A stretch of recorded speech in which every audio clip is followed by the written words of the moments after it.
Thyroid आपको ढेर सारी प्रॉब्लम्स लेकर आता है। बाल टूटना, बाल गिरना, मूड खराब रहना, स्किन खराब हो जाना, थकान रहना, मूड गिरा गिरा रहना, मूड डिसऑर्डर होना, बहुत ज़्यादा तनाव महसूस करना और सब कुछ नेगेटिव ही दिखना। ये कुछ चीज़ें होती हैं थायराइड की कंडीशन में, लेकिन ये परमानेंट नहीं है। शायद आपको पता नहीं है कि डाइट अगर ठीक कर ले तो ये चीज़ें ठीक हो जाती हैं। थायराइड में भी आप खुश, एनर्जेटिक, फिट और बड़े ही मस्त रह सकते हो। लेकिन ये होगा कब? जब आप फॉलो करेंगे एक बेस्ट थेरापेटिक डाइट, और वो है आज के वीडियो में एक फुल डे का बहुत ही बेहतरीन, सरल और बहुत इफ़ेक्टिव डाइट प्लान।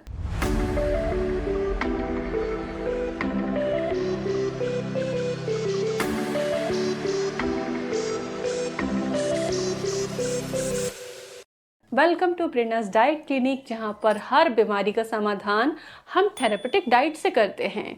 आपके भी अगर कुछ सवाल हैं तो कमेंट सेक्शन में ज़रूर लिखें, क्योंकि ये वीडियो भी आप लोगों की रिक्वेस्ट पर ही मैं लेकर आई हूँ। नमस्कार एंड हम डाइट प्लान शुरू करते हैं, क्योंकि आपको सीखना है कि कैसे इन चीज़ों को अपनी डाइट में हम शामिल करें। एक दो दिन तो जोश में हर कोई कर लेता है, लेकिन हमेशा अच्छे लंबे समय तक करिए और आप इसको अडॉप्ट कर लेंगे और आप फिट होने लग जाएंगे। तो सुबह की शुरुआत कैसे करनी है? अगर आप थायराइड पेशेंट हैं, अगर आप सब क्लिनिकल स्टेज में भी हैं, तब भी दवाएं चालू नहीं है तब भी, तो ये समझिए कि थायराइड ग्लैंड का काम है मेटाबॉलिज्म को कंट्रोल करना। अगर थायराइड अंडर एक्टिव है, हाइपोथायराइड है, तो मेटाबॉलिज्म स्लो होगा, वजन बढ़ने लग जाएगा। अगर थायराइड ओवर एक्टिव है, हाइपर थायराइड है, तो मेटाबॉलिज्म कई गुना फास्ट होगा और आपका वजन गिरने लग जाएगा, स्वेटिंग होगी, एंजाइटी होगी, पैल्पिटेशंस होंगे। तो जो मैं थायराइड के प्लान आज बता रही हूँ वो हाइपोथायराइड के अकॉर्डिंग है। हाइपोथायराइड में हम आयोडीन देते हैं और हाइपर थायराइड में हम आयोडीन घटाते हैं। ये फंडामेंटल है। तो आपको हाइपर थायराइड में मीठा खाना है, हाइपोथायराइड में मीठा कट करना है। तो जो भी चीज़ें हाइपो के लिए मैं आज डाइट में बता रही हूँ, उसका अपोजिट आप हाइपर में ले सकते हैं। तो इस तरीके से दोनों थायराइड कंडीशन को आप इस डाइट से कंट्रोल कर सकते हैं। थायराइड में वजन बढ़ना, कब्ज रहना, पाचन अच्छा ना रहना, गैस बहुत बनना, कुछ भी कर लो वजन कम ही नहीं होना और ब्रेन फॉग रहना, ये बहुत कॉमन चीज़ होती है। तो आइए, खुशी का फॉर्मूला आपके बहुत करीब है। आशा है आपने चैनल जरूर सब्सक्राइब किया होगा, क्योंकि बहुत ही महत्वपूर्ण चीजें इस चैनल पर आपको मिलती हैं। परिवार और मित्रों में शेयर जरूर करें, ये उनकी भलाई का एक कदम होगा। नटशेल में एक बार हम समझ लेते हैं क्या चीजें थायराइड में डाइट में नहीं लेनी है। अभी तक ले रहे थे तो धीरे धीरे करके, एकदम घबराहट में नहीं, धीरे धीरे करके कम करके उसको छोड़ दीजिए। क्या अवॉइड करना है? नंबर 1 है ग्लूटेन। ग्लूटेन होता है जौ में, गेहूं में, राई में। गेहूं धीरे धीरे कम कर सकते हो, कभी कभी खा सकते हो। ऐसा नहीं कि गेहूं देखा वहां से आप भाग गए क्योंकि आपको थायराइड है। बहुत ज्यादा शक्कर या प्रोसेस्ड चीजें, जैसे कि मैदा की बनी हर चीज जो बाजार में मिलती है, केक, कुकीज, बेकरी आइटम्स और व्हाइट शक्कर, क्रूसीफेरस सब्जियां यानी गोभी फैमिली की सब्जियां और कच्ची चीजें, सोए की चीजें, ये आपको पका कर खानी है। क्रूसीफेरस सब्जियां कच्ची नहीं खानी है। सोए की चीजें रेयरली यूज करना है, उसकी फ्रीक्वेंसी ज्यादा नहीं रखनी है यूज करने की। तली भुनी फ्राइड चीजें भी थायराइड कंडीशन के लिए अच्छी नहीं है, तो ये अवॉइड करने हैं। और कुछ चीजें शामिल करनी है, उसे भी आप सुन लीजिए, फिर हम सुबह से लेकर रात तक का डाइट प्लान आपको बताएंगे। आयोडीन हाइपोथायराइड में लेना ही लेना है। जो चीज में आयोडीन होता है वो आपको अच्छे से खाना है। हाइपर में जिसमें आयोडीन है वो नहीं खाना है। विटामिन डी लेना है दोनों ही कंडीशन के अंदर। जिंक, सेलेनियम लेना है आपको, और कुछ एंटी इन्फ्लामेटरी फूड लेने हैं हाइपोथायराइड में। तो चलिए मॉर्निंग से शुरू करते हैं। जब आप प्यारी सी नींद लेके उठते हैं, तब आपको सुबह उठते ही अपनी बॉडी के अंदर क्या डालना है? तो आपको एक ऐसा चीज अपनी बॉडी में डालना है जो सुबह उठा है जब आपका शरीर, तो आपके मेटाबॉलिज्म को किक दे। क्योंकि हाइपोथायराइडिज्म में मेटाबॉलिज्म स्लो रहता है, तो हमें एक पुश बाहर से देना होगा। तो आप रात को 1 गिलास पानी में 1 चम्मच धनिया के बीज, थोड़ी सी चुटकी भर अजवाइन और थोड़ा जीरा भिगो दीजिए। सुबह छान कर उसको पी लीजिए। आप चाहें तो गुनगुना कर सकते हैं आप इसको, और चाहें तो इसमें 2-4 बूंद नींबू की भी ऐड कर सकते हैं। तो ये चीज़ आपको पीनी है।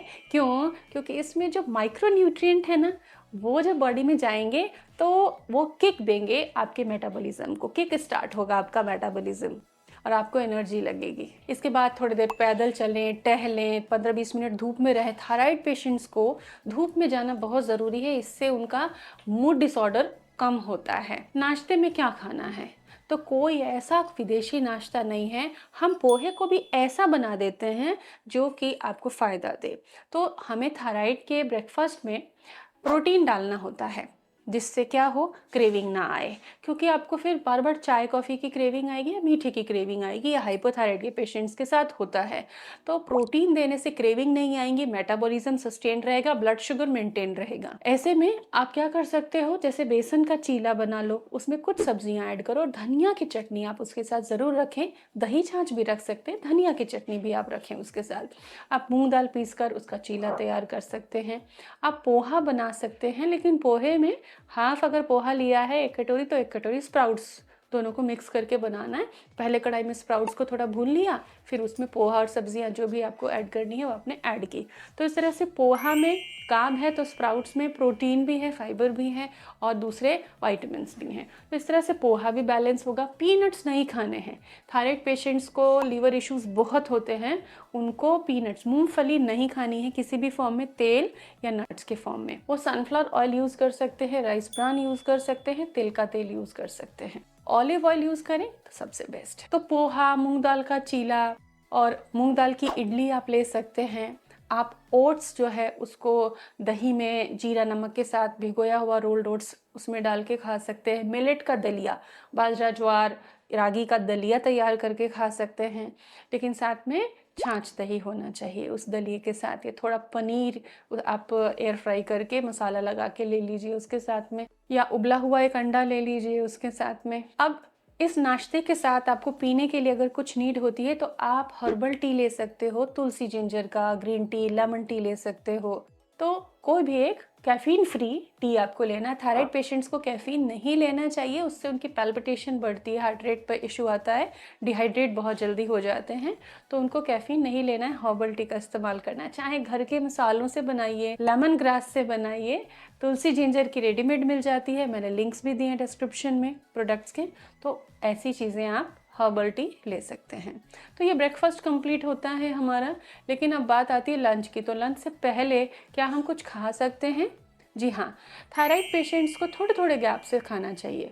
बहुत सारा खाना एक बार में नहीं खाना चाहिए। 80% खाइए, थोड़ा पेट खाली रखिए। फिर आप एक फ्रूट चूज़ करिए हर दिन के लिए, अलग अलग फ्रूट जो भी आपके लिए आसान हो, सस्ता हो, इजी हो। एक फल आप खाइए मिड मॉर्निंग में, नाश्ते के 1.5-2 घंटे के बाद में। या फिर 2 ब्राज़ील नट भिगो दिए रात को या सुबह उठकर, और वो 11 से 12 के बीच 2 ब्राज़ील नट, 4 आलमंड्स वो खा लिया आपने। या थोड़े से 1 कटोरी फ्रूट्स खा लिए, पपीता खा लिए, कब्ज़ में भी आराम देगा। थोड़ा सा खीरा खा लिया, ये भी कब्ज़ में आराम आपको दे सकता है, और इससे लंच पर ज़्यादा इम्पैक्ट नहीं आएगा। अब बारी आती है कि आपको दोपहर को लंच करना है। तो लंच कैसा होना चाहिए थायराइड पेशेंट का? नंबर 1, कोई भी अनाज उसमें आप यूज़ करोगे वो ग्लूटेन फ्री रखना है। फिर देखिए कैसे वज़न कम होता है, आपके लिए दुनिया बदल जाएगी और आपको बहुत मज़ा आने लगेगा जैसे आप में फिटनेस आएगी। तो ग्लूटेन हटाइए, ज्वार, बाजरी, रागी इस्तेमाल कीजिए। दूसरे भी मिलेट हैं, उनका भी आप इस्तेमाल कर सकते हैं, राइस के तौर पर, दलिया के तौर पर, चपाती के तौर पर। मूंग दाल यूज़ करनी है थायराइड पेशेंट्स को। हरी वाली मूंग दाल वो ज़्यादा अच्छी होती है, और पीली मूंग दाल भी आप इस्तेमाल कर सकते हैं। अरहर की दाल आपको अवॉइड करनी है, बहुत ज़्यादा चना दाल नहीं खानी है। मसूर की दाल भी आप इस्तेमाल कर सकते हैं, और बीन सारे आप इस्तेमाल कर सकते हो, छोले, राजमा, लोबिया, हर कुछ। तो एक दाल या बीन्स होनी चाहिए, उसी में आप थोड़ी सब्जियां मिला दो, या अलग से थोड़ी हरी सब्जियां हो, लौकी हो फ्राइड, तरोई हो थोड़ी सी फ्राइड, या पालक का साग हो, या चौलाई का साग हो, ऐसा कुछ ज़रूर हो। दाल और सब्जी दोनों होना चाहिए। साथ में एक ग्लूटेन फ्री चपाती हो, 1 या 2 काउंट में, थोड़ा सलाद, थोड़ा सा छाछ, बटर मिल्क। थायराइड पेशेंट को दही से ज़्यादा फायदा बटर मिल्क करता है। उसमें पुदीना जीरा भुना पाउडर फॉर्म में डाल के आप लीजिए। ये एक होलिस्टिक लंच होता है। लंच खत्म होने के बाद आप एक छोटा सा तिल का लड्डू खा सकते हो। याद रखें, थायराइड पेशेंट को बहुत ज़्यादा घी नहीं खाना, लेकिन अगर आप मिलेट की चपाती ले रहे हो तो उसमें आप शुद्ध घी 1 चम्मच ज़रूर अप्लाई करें, तब उसको खाएं। शाम को स्नैक्स ज़रूर लेना चाहिए कुछ, जिससे कि डिनर की तलब आपकी बहुत तेज़ ना हो। अदरवाइज़ अगर लाइट डिनर लोगे तो आपको फिर तेज़ भूख लग जाएगी। इसलिए इवनिंग स्नैक ज़रूरी है डिनर के रिक्वायरमेंट को बैलेंस करने के लिए। तो भुना चना मुट्ठी भर, चने की चाट बना सकते हो, मखाने रोस्ट करके मसालेदार बना सकते हैं आप, या मखाने की चाट ले सकते हैं आप, स्प्राउट की चाट ले सकते हैं आप। ब्रेड वगैरह नहीं लेना है आपको, इससे बचें, ये वेट ऐड ऑन करेगा, वेट गेन में हेल्प करेगा। हाँ, किसी दूसरे अनाज का ग्लूटेन फ्री ब्रेड है तो वो आप ले सकते हैं। थोड़े से पनीर आपने एयर फ्राई कर लिए, बिना ऑयल के आपने ग्रिल कर लिए, कुरकुरे थोड़े कर लिए, और उसमें नींबू मसाला लगा के आप खा सकते हैं उस टाइम पे। नारियल पानी पी सकते हैं कुछ पीने का मन करे तो, या फिर आप सत्तू का ड्रिंक बना के पी सकते हैं। तो ये बड़े अच्छे अच्छे से ऑप्शन हैं जिससे कि आप बहुत इंजॉय करेंगे, स्वाद भी और सेहत भी। अब बात आती है डिनर की। तो डिनर में सबसे अच्छा होगा कि एक ऐसा मील बने जो होलिस्टिक हो। ज़्यादातर लोग सिंपल आइडिया फॉलो करना पसंद करते हैं, उनको उससे ही सहूलियत होती है। तो आप एक ऐसी खिचड़ी बनाइए जिसमें थोड़े मिलेट्स हो, थोड़ी दाल हो और कुछ सब्जियां, जो भी घर में सब्जियां पड़ी हों, पालक, बैंगन, लौकी, गाजर, टमाटर, आलू, आप उस थोड़ी सब्जियां उसमें डाल दीजिए। तो कार्ब, अनाज, दालें, प्रोटीन और कुछ फाइबर और विटामिन सब्जियों में हो जाते हैं। इस तरीके से एक आप दलिया खिचड़ी तैयार कर सकते हो, या फिर आप एक सूप तैयार कर सकते हो जिसमें 2-3 सब्जियां हो। थोड़ा कंसिस्टेंसी गाढ़ा रखेंगे तो पेट भी भरेगा और नींद आने में भी प्रॉब्लम नहीं होगी। इससे क्या होगा, आपका पाचन बहुत अच्छा रहेगा, क्योंकि लाइट डिनर लेने से वो बड़ा आसानी से बॉडी में पच जाएगा और उससे आपको कब्ज भी नहीं होगी। जिसको कब्ज है, रात को इसबगोल या त्रिफला लेकर सो सकते हैं गुनगुने पानी के साथ में। अगर खाने से कब्ज कंट्रोल हो जाती है तो आपको इसबगोल लेना नहीं पड़ेगा, अगर आप इस तरीके से खाना शुरू करते हैं। ये बड़ा मैजिकल डाइट का तरीका है, आपको शुरू करना होगा। तो क्या आप डिटरमाइंड हैं? कमेंट में लिख के ज़रूर बताएं। Thanks for watching, stay healthy.